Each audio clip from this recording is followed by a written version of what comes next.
but one he may not meet again. It was given to the Kremlin's glittering St. George's Hall to witness what proved to be a lingering farewell. The Reagans hand in hand as they had been upon arrival 5 days ago.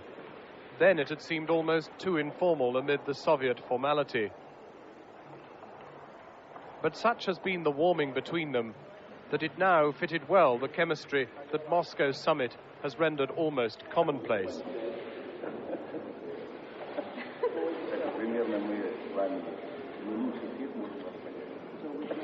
There did not even seem to be any fixed form as to how the goodbyes should go, even down to who should speak first. На более безопасное направление. Our dialogue has not been easy, but we mustered enough realism and political will to overcome obstacles and divert the train of Soviet-U.S. relations from a dangerous track to a safer one. Госпожа Рейган, передайте американскому народу самые наилучшие пожелания от народов Советского Союза. I hope you will have pleasant memories of your stay in this country. Mr. President, Mrs. Reagan, when you return to America, please convey to the American people best wishes from the peoples of the Soviet Union. This is an emotional moment for Mrs. Reagan and me. Mr. General Secretary, I think you understand we're not just grateful to both you and Mrs. Gorbachev, but want you to know we think of you as friends. And in that spirit, we would ask one further favor of you. Tell the people of the Soviet Union of the deep feelings of friendship felt by us and by the people of our country toward them. It was after their speeches that they each appeared to display almost a reluctance to let it end here. The handshake, the eye contact, until Gorbachev took charge once more. Let's go. Down the grand staircase, and in their final parting, linked arms in step. The unanswered questions, would they meet again before Reagan's tenure ends? And what chance the friendship might be translated into further treaty? Waving on the doorstep, a dwindling presidency at home had been brought to life in Moscow.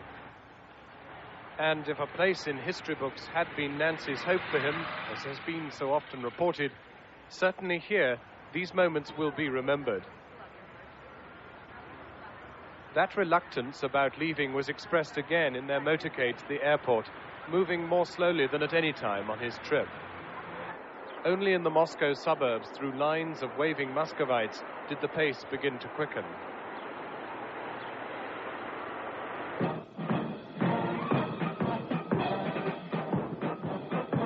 No Gorbachev here, just crisp Soviet ceremonial. 5 days summit sun had given way to rain.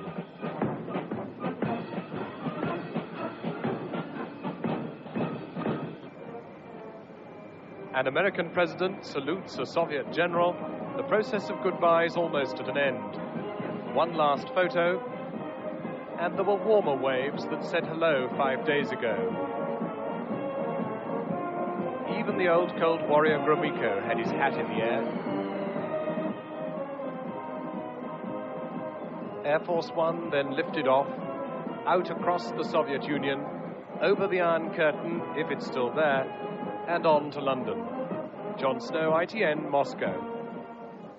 4 hours after leaving Moscow, Air Force One touched down at Heathrow 90 minutes ago, inside the sort of strict security cordon these visits always require nowadays.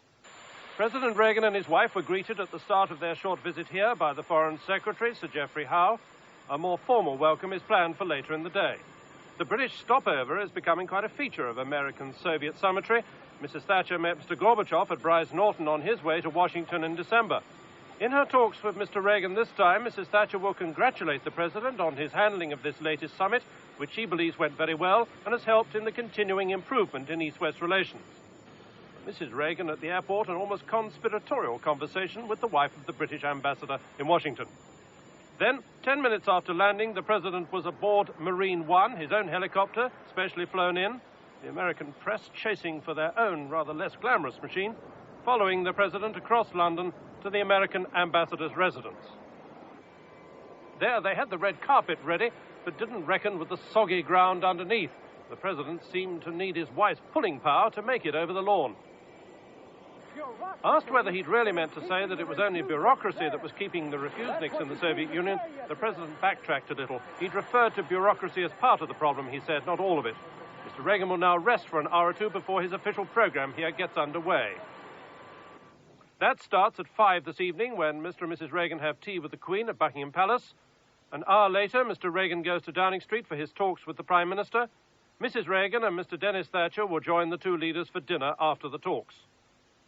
Tomorrow, Mr. Reagan sees the Japanese Prime Minister, Mr. Takeshita, who's also in London.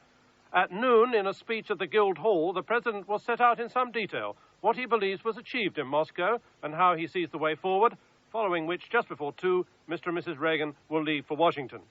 And all of that behind plenty more security for what will probably be Mr. Reagan's last visit as President to London, too, with everything planned to make sure that nothing untoward happens during. Well, with the Moscow summit over and the city now emptied of the American entourage, the Soviet leaders are considering the implications of Mr. Reagan's visit. So too is our diplomatic editor, Jon Snow, who joins us again from Moscow. John, what general impressions do you think the Americans have left behind them?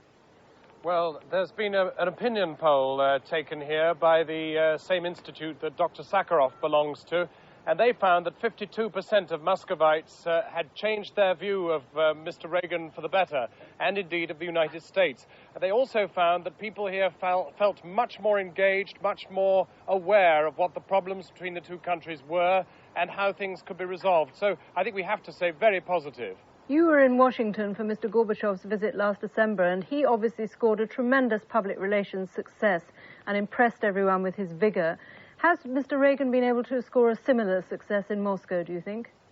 Strange thing, because Mr. Gorbachev, in a way, has constantly upstaged him, and yet, for a man of 77, he has made a tremendous impact here. There's no doubt when he first arrived, he did look a bit jaded, but as the days went by and he became sort of enthused with what was going on here, he really came to life, and I think that he did, by the end, really have a starring role.